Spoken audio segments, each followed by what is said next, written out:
Hi guys, so this is my fourth YouTube video, and luckily we were able to get a different but similar good spot for the video today as we previously got. So in this video I'll be talking about this novel that I recently completed. I also mentioned this book in my introduction video that I was reading this book, and I'll come up with a video as soon as I finish it. And it was a 400-page book, so I was able to complete it on time, and now I'm here with a video on it. So in this video I'll be talking about this book and whether I liked it or not. So the book's name is Dark Matter by Blake Crouch. It is a thriller novel basically, and it explores the multiverse, and also there's a good interplay between life philosophy and the science, life philosophy and science, basically physics theories. They explore the superimposition. If you are from physics background, you must know about it, or even if you have watched Big Bang Theory, you must know about it. So yes, so in this book, the protagonist is named Jason, who is a college physics professor. But according to my interpretation, the real protagonist in this book was Jason's life choices.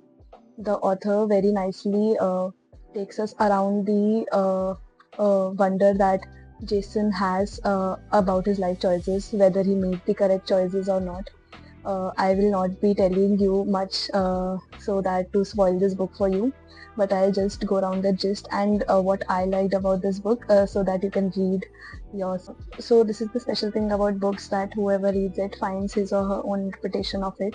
So I'm leaving the part of reading and interpretation to you. I'm just telling you about my interpretation of the book.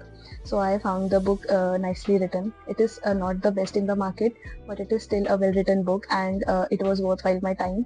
So that is why I'm making a video about it, otherwise I wouldn't have. So I like this interplay that the author explores between life philosophy and science. It is a good one, and I am usually interested in this genre of books which explores the connection between two topics that are individually very good, but the interplay and the complex nature when two important topics are taken together, and to explore that gray area is something I like to read about and also watch it in movies and series. So this if you also like this genre of movie if you also like this genre of books, you can give this book a read definitely. It doesn't have much of drama and romance.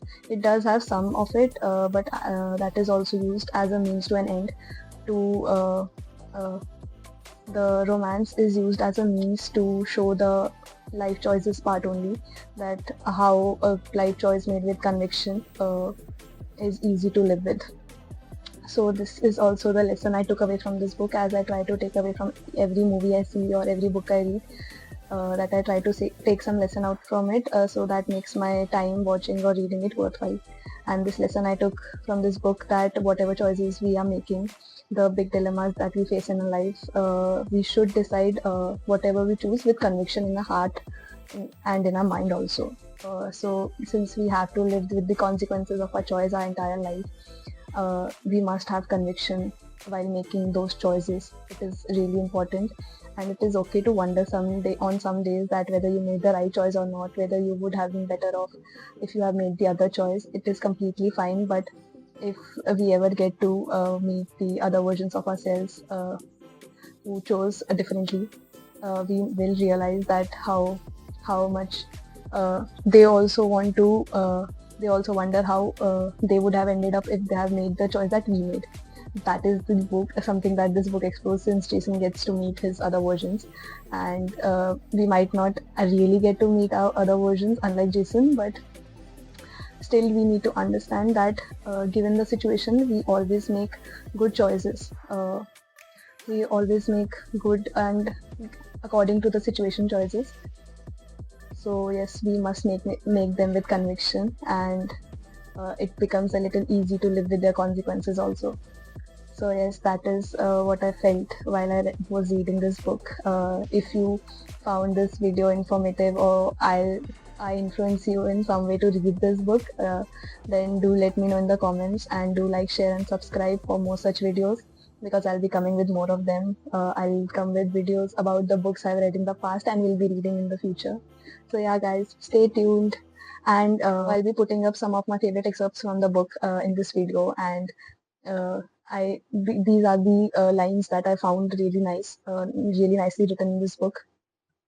So yeah, I'm attaching it in the next video. There's a theory in the field of aesthetics called the uncanny valley. It holds that when something looks almost like a human being, a mannequin, or a human-like robot, it creates revulsion in the observer because the appearance is so close to human, yet just off enough to evoke a feeling of uncanniness, of something that is both familiar and alien. What if we actually inhabit the multiverse, but our brains have evolved in such a way as to equip us with a firewall that limits what we perceive to a single universe, one world line, the one we choose moment to moment? It makes sense if you think about it. We couldn't possibly contend with simultaneously observing all possible realities at once. The key is to start small, focus on solving problems you can answer, build some dry ground to stand on, and after you have put in the work, and if you are lucky, the mystery of the overarching question becomes knowable, like stepping slowly back from a photo montage to witness the ultimate image revealing itself.